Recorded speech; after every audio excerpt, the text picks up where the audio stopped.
Welcome back to another episode of Ashby's Apron, where we take a look at what a paleontologist finds on the beach. Let's see what's in the apron today. Now, people ask me all the time how I can identify a fossil from a rock. And in my apron today, we have a fossil that does indeed look a lot like a rock. This is a plate of armor from the leg of a giant tortoise that lived here during the Ice Age, between 11,000 and 2.5 million years ago. And we call this a leg spur. And tortoise have these on their legs as protection because they can't pull their legs inside their shell like a box turtle or like some other pond turtles can. So those appendages are very vulnerable to predators.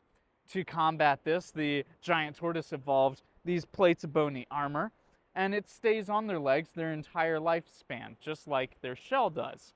Now, to identify a leg spur from a piece of phosphate or one of those black pebbles, we can look for this offset little point sitting on the spur.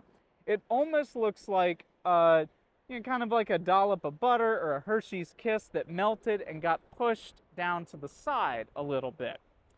Now, that's one thing we can look for. The other thing we can look for is on the inside portion, or what we call the proximal end.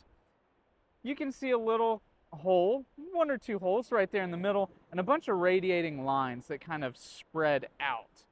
Those are foramina, and that's where blood vessels ran into this bone so that it had the nutrients it could use to sustain itself while being on a living organism. Looking for patterns like foramina, very specifically placed holes, is very important when identifying fossils.